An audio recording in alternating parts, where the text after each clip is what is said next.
Assim diz a palavra do Senhor. Portanto, santos irmãos, participantes do chamado celestial, considerem com atenção o apóstolo e sumo sacerdote que declaramos publicamente, Jesus. Ele foi fiel àquele que o constituiu, assim como também foi Moisés em toda a casa de Deus. Pois ele merece uma glória maior do que Moisés, assim como o construtor tem honra maior do que a casa. Porque toda casa é construída por alguém, mas quem edifica todas as coisas é Deus. Moisés, como servo, foi fiel em toda a casa de Deus, para testemunho das coisas que seriam anunciadas. Mas Cristo, como Filho, é fiel sobre a casa de Deus, casa que somos nós, se conservarmos firmes até o fim a nossa confiança e a glória da esperança. Um livro maravilhoso que exalta Cristo e o seu ministério. O verso de número 1 do capítulo 3 já começa dizendo, portanto, uma conjunção de conclusão. Ele está concluindo uma ideia. As ideias do capítulo de número 1 e do capítulo de número 2. Dizendo que Jesus é maior do que os anjos. Dizendo que Jesus merece a primazia, merece a adoração, que nenhum homem é comparável ao Deus homem que é Jesus Cristo. E ele começa o verso dizendo, portanto, essa é a ideia, conclusão. Santos irmãos, se dirigindo aos destinatários. Quem são os destinatários da epístola? Irmãos que foram separados, crentes, cristãos, pessoas que criam no Evangelho, igreja.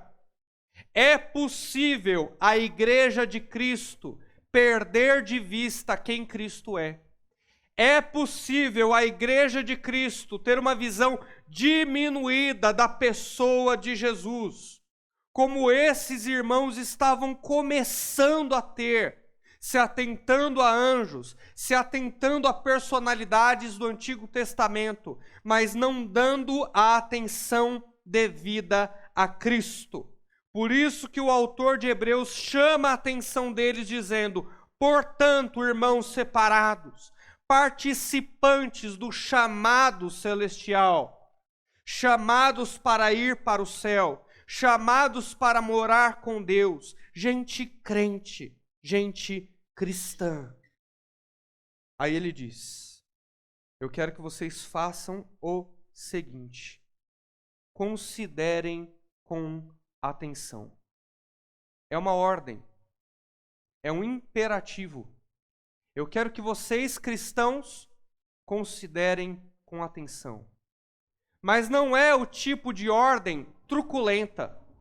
Não é o tipo de imperativo que não tem significado. Muito pelo contrário. É o imperativo, é uma ordem gostosa de se cumprir. É algo que nós temos prazer em fazer. E é algo também muito simples. O que é que o autor de Hebreus requer de nós? Considerem com atenção. Portanto, diante disso tudo, meus irmãos, eu quero que vocês considerem com atenção. O que é considerar com atenção? É ver. Considerar com atenção é ver. Qualquer um de nós consegue ver. Com os olhos da fé, todos nós podemos ver. Mas não somente ver Jesus. A palavra no original aqui também significa olhar.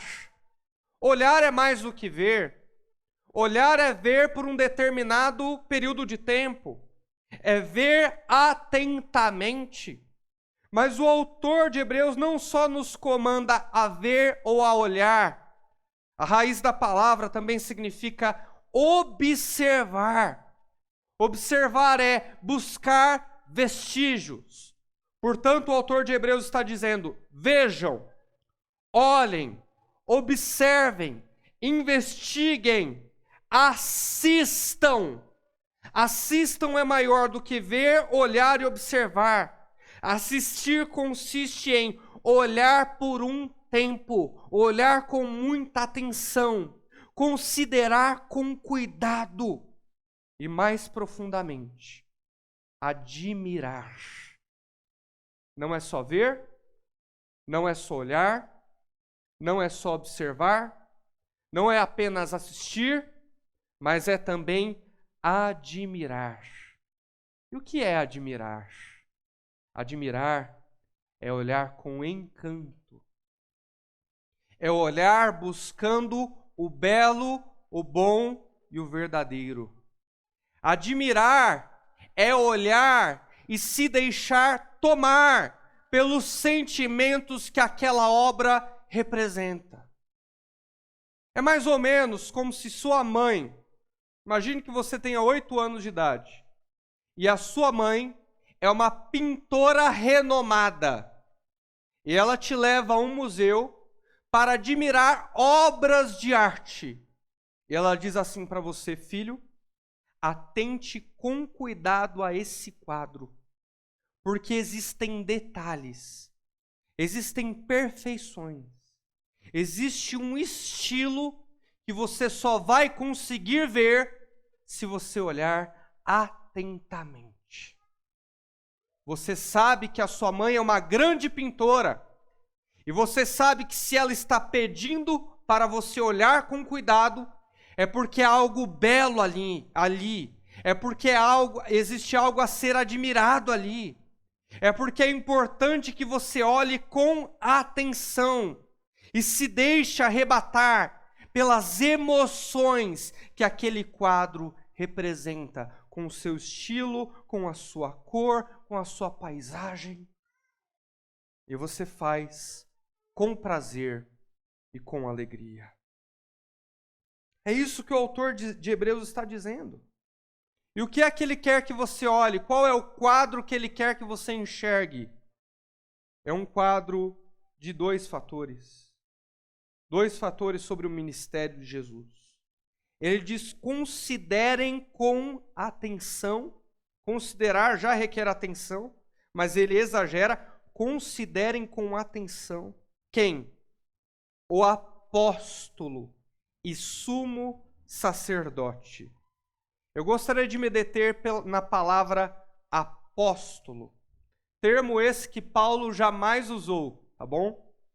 Mas que faz todo sentido, porque o termo apóstolo significa simplesmente enviado.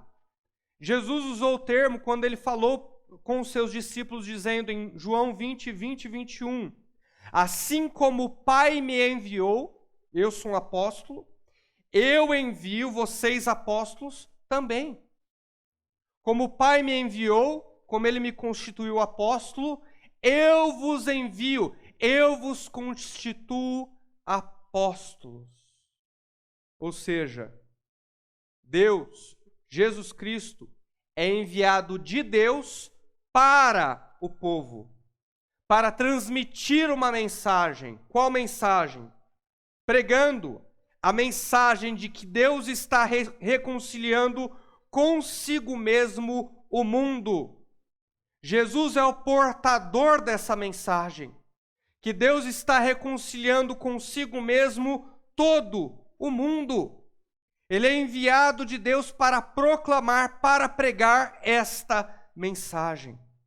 Mas não só é enviado de Deus, ele também é enviado do povo. Apóstolo e sumo sacerdote. Se apóstolo significa ser enviado por Deus, sumo sacerdote significa ser enviado pelo povo, ser entregue pelo povo, para poder interceder pelos seus pecados. Sumo sacerdote significa do povo para Deus, intercedendo pelos pecados do povo diante de Deus. Jesus, meus irmãos, em seu ministério, ele incorporou a mensagem que ele pregou, de que ele é a reconciliação entre Deus e os homens, e que ele faz expiação dos pecados dos homens diante de Deus. Esse é o ministério de Jesus. E por isso que nós tomamos essa atitude, tendo em vista todo esse conteúdo do verso de número 1. O que é que nós fazemos como igreja? Declaramos publicamente Jesus. Você tem vergonha de Jesus? Tem? Se você não tem, por que é que você não o prega? Porque em Romanos 1,16, Paulo vai dizer, porque não me envergonho do evangelho de Cristo, porque é o poder de Deus para a salvação de todo aquele que crê, primeiro do judeu e também do grego. Paulo não se envergonhava do evangelho e por isso ele o proclamava. Não se envergonhar de Cristo gera uma consequência, que é proclamar o evangelho. Se você não prega, é porque no fundo você tem vergonha de Jesus. Diante desse ministério maravilhoso de reconciliação, de redenção, de expiação, a única escolha que nós temos é pregar a Jesus. Pregar publicamente Jesus. Pregar aos espíritas, pregar aos umbandistas, pregar aos católicos e pregar aos evangélicos. Porque Jesus Cristo veio a todos, sem exceção. Comunicamos a todos o Cristo que foi enviado pelo Pai e intercede como sumo sacerdote diante de Deus. É isso que nós fazemos. Se você tem uma visão grandiosa de Jesus, pelo menos é isso que você faz. Se você tem uma visão verdadeira e bíblica sobre Jesus, é isso que você faz. Você o prega no trabalho, na faculdade, entre os familiares, nas ruas, entre os vizinhos, você o prega. Você não o esconde, nem você se exime de ser crente, nem quer parecer descolado diante dos seus amigos para que Jesus se torne mais aceitável. Você o prega, grande como ele é, verdadeiro como ele é, tal como ele é. Você conhece a Jesus? Se você conhece a Jesus, então pregue. Esteja preparado, porque você conhece a Jesus, mas as pessoas aí fora não conhecem a Jesus. E o pior, as pessoas não conhecem a Jesus, mas elas pensam que conhecem a Jesus. Elas pensam que conhecem a Jesus. Elas conhecem o Jesus que estendeu a mão para a mulher adúltera. Mas elas não conhecem o Jesus que disse para esta mesma mulher, vá e não peques mais. Esse elas não conhecem. Elas conhecem o pastor amoroso que levantou a Pedro quando ele estava prestes a sucumbir nas águas do mar violento. Mas elas não conhecem a Jesus que disse para esse mesmo Pedro, se afasta de mim, ó Satanás. Reconhecendo que aquele pensamento de Pedro era uma sugestão satânica, uma sugestão demoníaca. Esse Jesus, elas não conhecem. Você não está simplesmente pregando para um mundo que não conhece Jesus. Essa seria uma tarefa muito simples. Você está pregando para um mundo que pensa que conhece Jesus. E nós temos, ao abrir as nossas Bíblias, mostrar para elas, evidenciar a elas, que Cristo, Ele é amor e é justiça. Que Cristo é a totalidade dos seus atributos. Que Cristo não é só amor, amor e amor, mas que Cristo é reconhecido em sua justiça. Eis aí a necessidade de pregarmos sobre a obra completa. Meio Jesus não é Jesus, 70% Jesus não é Jesus, 98% Jesus não é Jesus. Pregue Jesus tal como ele é. Não tente o tornar aceitável, não o tornar relevante. Muitos vão recusar as suas palavras, mas tantos outros guardarão as suas palavras. E a nossa esperança não está naqueles que não vão ouvir vocês, mas naqueles que os ouvirão. Um Jesus falso não converte. Um Jesus pela metade não converte. O seu papel é se debruçar sobre a Bíblia, reconhecer Jesus e pregá-lo tal como ele é. Esse é um exercício de coragem, meus irmãos, de muita bravura, de muita ousadia. Amanhã, quando você se levantar e se preparar para pregar o Evangelho, saiba que as pessoas não vão gostar, saiba que as pessoas ficarão de cara feia, saiba que as pessoas podem não te considerar. Mas pelos eleitos vale a pena. Por aqueles a quem Cristo morreu e ressuscitou, por esses vale a pena. E ao ouvir as suas palavras, eles serão despertados à salvação. Porque essa obra é do Santo Espírito de Deus. Ela não é tua. Deus, Ele só te mandou pregar o Evangelho. Não inventar um Evangelho novo. Nem técnicas para fazer o Evangelho mais aceitável. Não. Ele mandou você pregar o Evangelho tal como ele é. Ele mandou que você pregasse a Cristo tal como ele é. Você tem ideia disso? É para isso que nós somos chamados. Para sermos odiados e para sermos amados. Para sermos caçoados e também para sermos reconhecidos como filhos de Deus. Se você não está preparado para isso, é porque você tem vergonha do Evangelho. O verso de número 2. Ele foi fiel àquele que o constituiu. Jesus foi fiel a Deus e à obra que Deus o mandou fazer. Da mesma forma, nós devemos ser fiéis e pregar o Evangelho em sua totalidade. Sigamos o exemplo de Jesus. Assim como também foi Moisés em toda a casa de Deus. O verso de número 2 está resumindo o seguinte: que ambos, tanto Moisés, o portador da lei, como Jesus, ambos foram fiéis. Moisés cuidou da casa de Deus, que é Israel, e Jesus cuidou da casa de Deus, que é a igreja, mas tanto a igreja quanto Israel representam um só corpo, o povo escolhido de Deus. E ambos foram fiéis.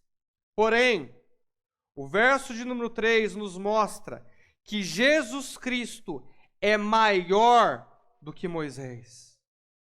E quando o autor de Hebreus diz que Jesus é maior do que Moisés, você pode colocar aí. O autor de Hebreus está também dizendo que Jesus é maior do que Abraão, o pai da fé. Que Jesus é maior do que Moisés, o filho da promessa. Jesus é maior do que Davi, o homem segundo o coração de Deus. Jesus é maior do que Sansão, aquele forte guerreiro e juiz. Jesus é maior do que Elias, um grande profeta. Jesus é maior do que qualquer dos profetas. Porque Moisés representava a religião judaica. A religião e a instituição que Deus deixou aos hebreus.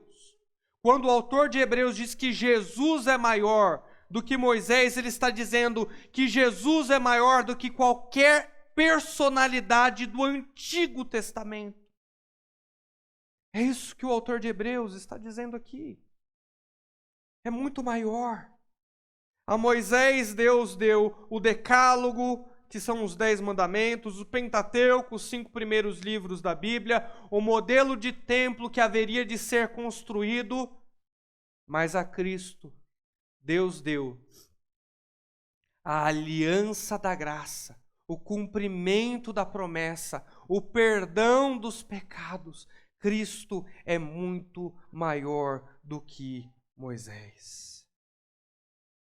Pois ele, Jesus, merece uma glória maior do que Moisés. E qual é a comparação? Assim como o construtor tem honra maior do que a casa. Quem que merece receber um Pritzker, meus irmãos? Quem merece receber um Pritzker? Pastor, o que é Pritzker? É o Oscar da arquitetura. Sim, eu pesquisei. Quem que merece receber um Pritzker? A casa? Nossa, casa, que bonita você é. Vou te dar um Pritzker. Claro que não. Quem recebe o prêmio não é a casa. Quem recebe o prêmio é o arquiteto. Porque foi ele o responsável por esboçar, por planejar, por organizar aquela estrutura, aquela casa. Seria ridículo dizer que a honra pertence à casa. A honra merece ao arquiteto. A glória é do arquiteto. Nós devemos conferir um prêmio ao construtor. E ele está chamando Jesus de construtor da igreja. Ele está chamando Jesus daquele que planejou a igreja. A igreja a igreja só mostra quem merece o prêmio. E quem merece o prêmio, a honra, a glória é Jesus. Porque sem Jesus não haveria igreja. Como que sem arquiteto também não haveria casa. Jesus é o arquiteto da casa de Deus. Jesus não é só o arquiteto da casa de Deus. Pedro vai nos dizer que Jesus é a pedra fundamental da casa de Deus. Você nunca vai ver um arquiteto se fazendo tijolo, um arquiteto se fazendo coluna para ficar dentro da casa que ele planejou.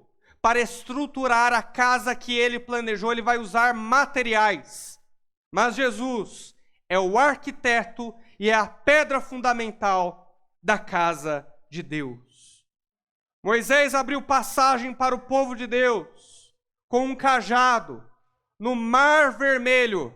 Mas Jesus é o próprio Mar Vermelho, porque ele derramou o seu sangue vermelho em favor do seu povo.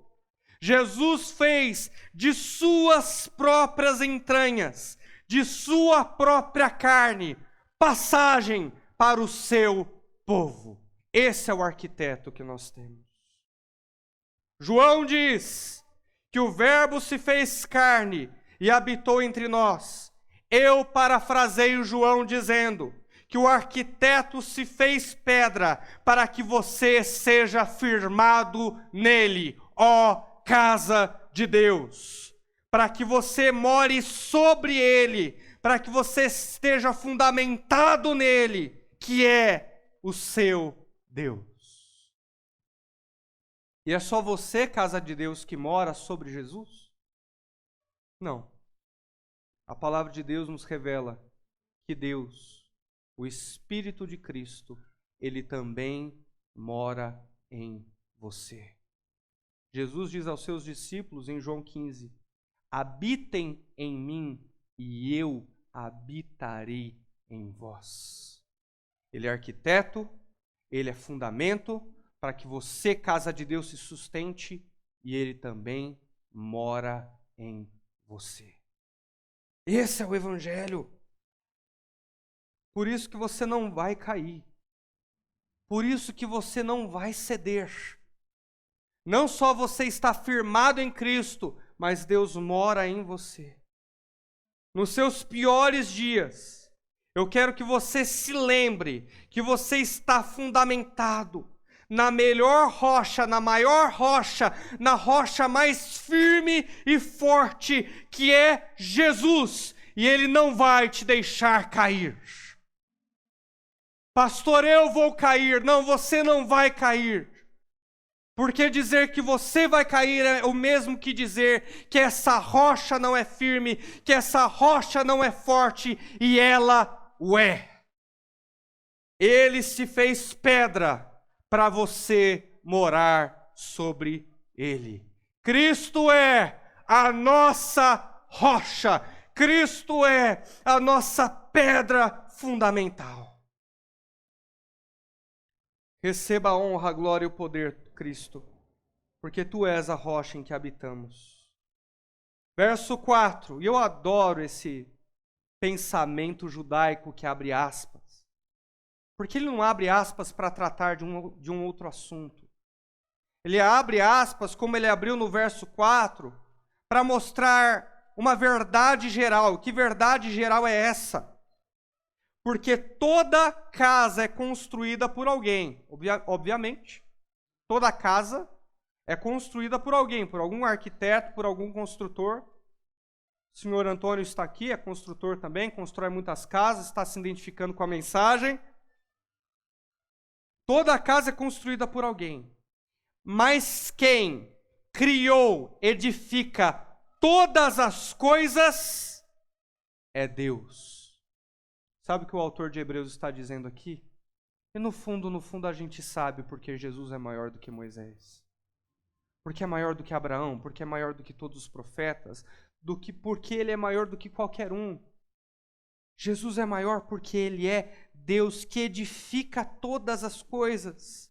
João capítulo 1, verso 3. Sem ele, sem Jesus, nada existiria, nada do que foi feito existiria. Cristo criou todas as coisas, incluindo a sua igreja. Jesus Cristo é Deus.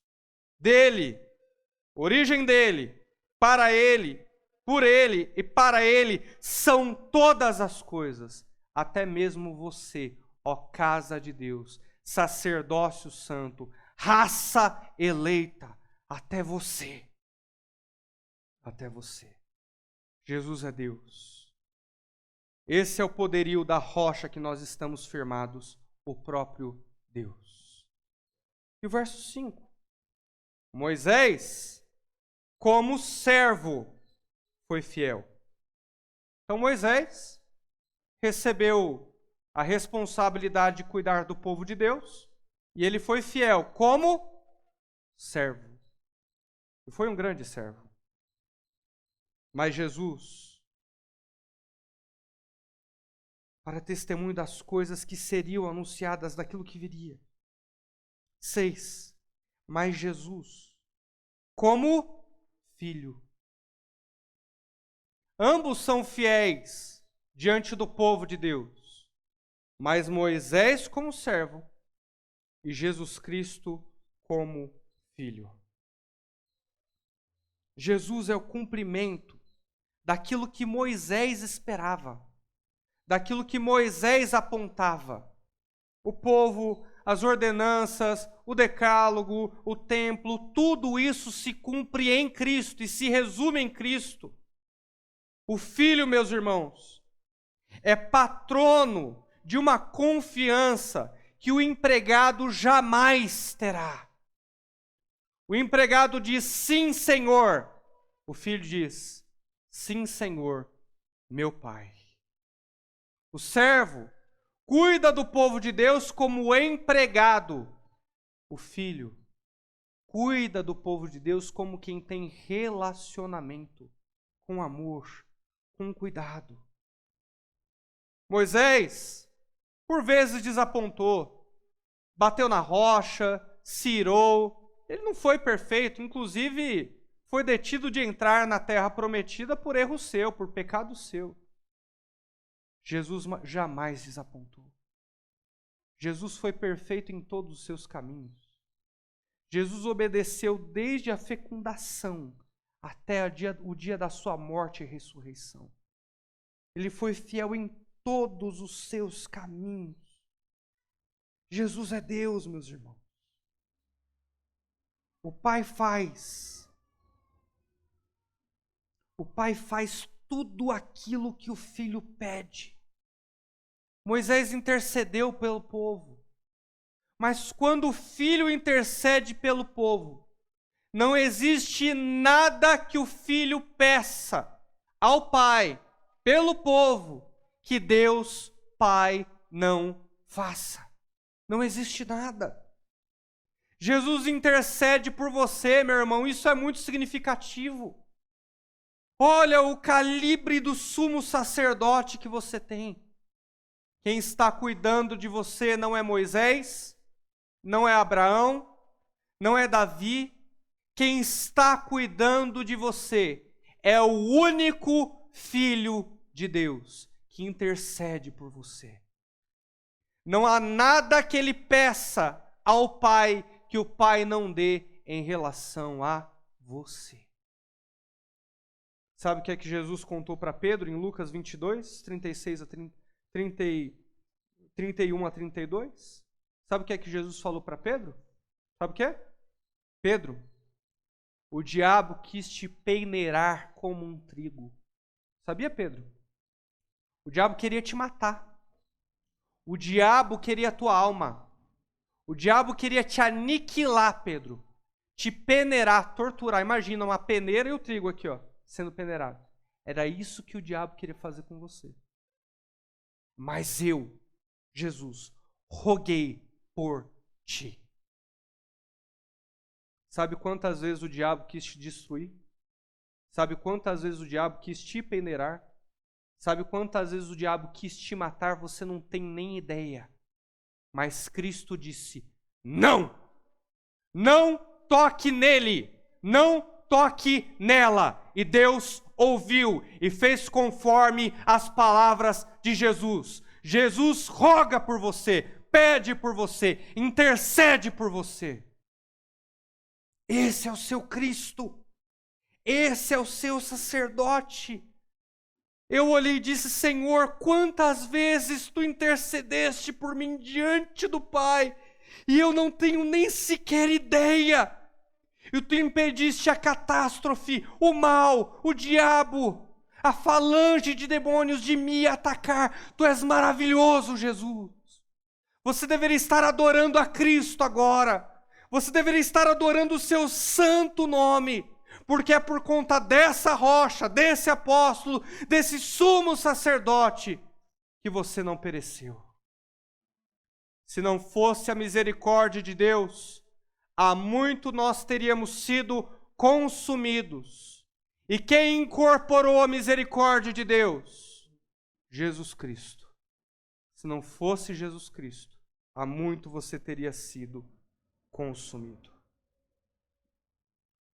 Moisés foi fiel cuidando da casa de Deus, cuidando do povo. E eles não tinham nem ideia ainda desse conceito tão profundo que nós temos, de que somos casa de Deus, porque Deus, a sua essência, o seu espírito, a sua substância habita em nós. Eles não tinham nem esse conceito profundo. Moisés estava lá apontando para as coisas que viriam, estava profetizando. Jesus é o cumprimento. E ele cuida da casa de Deus. Vê se isso não desperta a tua emoção. Casa que somos nós. Deus não habita em um templo feito por mãos humanas. Deus habita em vocês. Vocês são casa de Deus. Jesus Cristo é fiel na casa de Deus, porque o Espírito de Cristo habita em vocês. É isso que ele está dizendo. O arquiteto que é Jesus te planejou, fundamentou você nele, porque ele é rocha, porque ele é pedra, e o seu Espírito habita em você. Você mora em Cristo, e ele mora em você. Essa é a consumação da promessa. Esse é o cumprimento de todas as coisas. Esse é o Evangelho, meus irmãos. Que Cristo morreu e ressuscitou para que nós morássemos nele como igreja e o seu Espírito morasse em nós. Casa que somos nós. Se.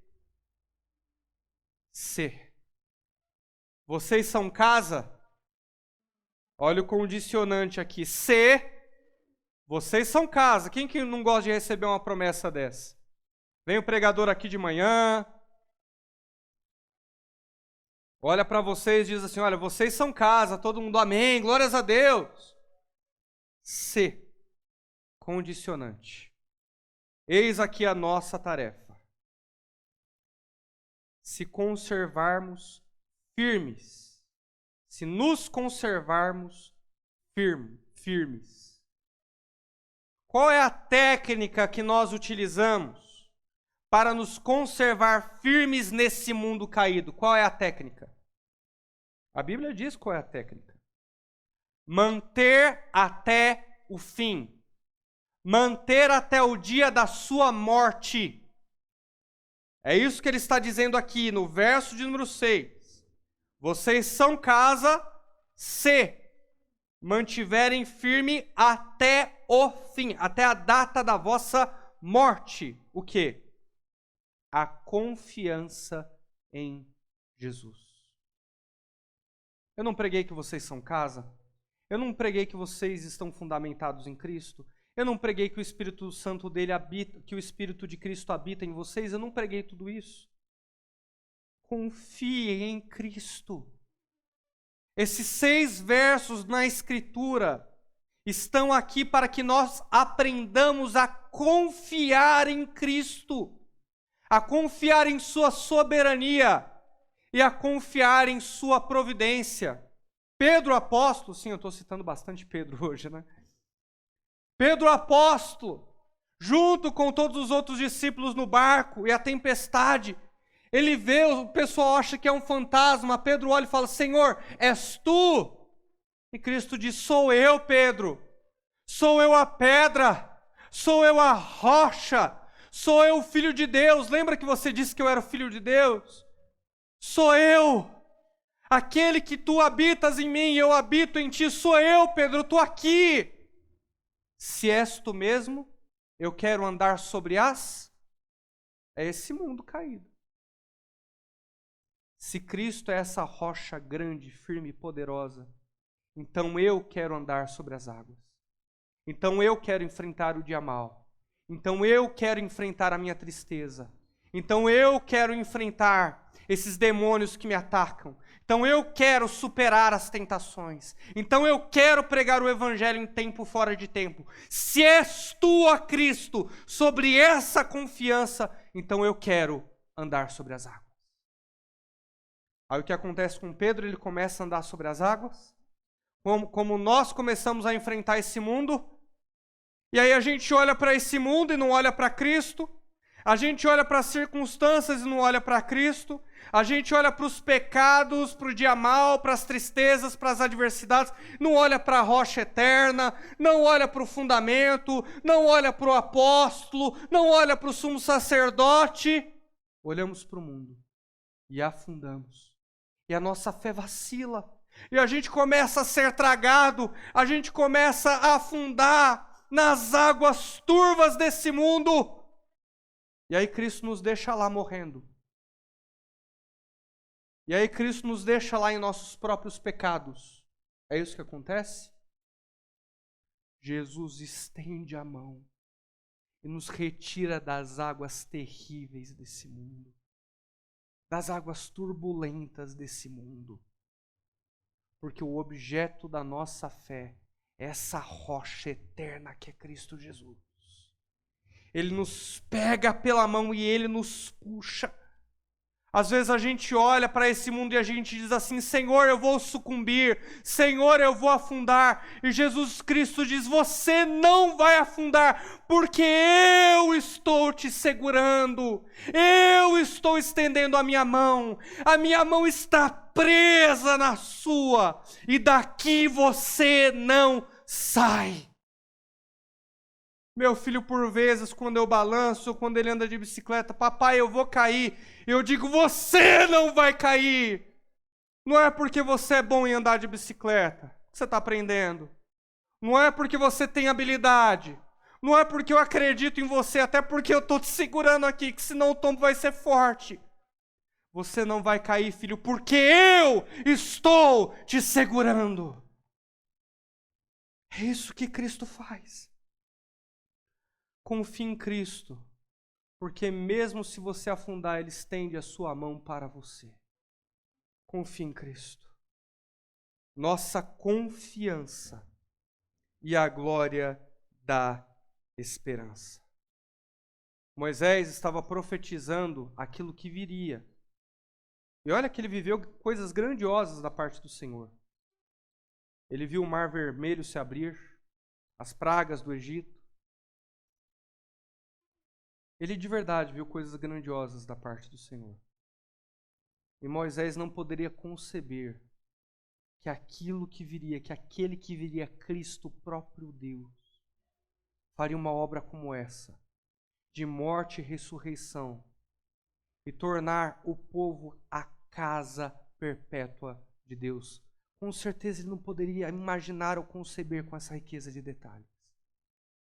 E agora nós estamos aqui, nós estamos vendo a obra de Cristo, estamos vendo aquilo que Ele fez. E no futuro, na consumação dos séculos, nos novos céus e na nova terra, certamente também nós não conseguimos conceber a grandeza, a glória, a força e a beleza daquilo que virá. Nem ouvidos ouviram, nem nenhum olho viu, nem foi penetrado no coração do homem aquilo que Deus preparou para aqueles que o amam. Somos nós, a obra de Cristo e todos os seus desdobramentos, a glorificação. O futuro é o local onde Deus tem sempre algo mais grandioso, mais honroso, mais excelente, e é para lá que nós estamos indo. Ainda que esse corpo se deteriore a cada dia, o homem interior, a mulher interior se renova todos os dias para ver a consumação daquilo que Deus fará no futuro. A confiança e a glória da esperança. Essa é a nossa esperança, meus irmãos. Esse mundo não tem o poder de nos matar. A morte não tem poder sobre nós. As circunstâncias não têm poder sobre nós. Nossas tristezas pessoais não têm poder sobre nós, porque nós estamos olhando para o futuro. A nossa esperança escatológica, conquistada por Jesus Cristo na cruz do Calvário. Para finalizar, eu gostaria de te dizer que o nosso apóstolo, Jesus Cristo, ele veio para dizer que nós vamos morar lá com Ele para sempre. Nosso sacerdote intercede por você para que você chegue lá. Ele não só prometeu, Ele faz com que você cumpra a sua promessa. A casa de Deus não sucumbe no fogo, ela se renova para sempre. Você acha que Deus vai deixar a casa dele pegar fogo? Você acha que Deus vai deixar a casa dele abandonada? Você acha que Deus vai deixar a casa dele deteriorada? Não. Você está sempre em reforma. Deus está sempre renovando você. Eu gosto de uma música do Marcos Almeida que ele diz assim: eu sou casa. Eu prefiro nós somos casa, mas enfim. Eu sou casa, o lugar de Deus. E Ele habita em mim, e eu sei o que Ele está fazendo. Ele está mudando as coisas de lugar. Ele está renovando, Ele está cuidando, Ele está zelando, Ele está fazendo a manutenção. Nós somos casa de Deus. Fique de pé, eu quero orar com você.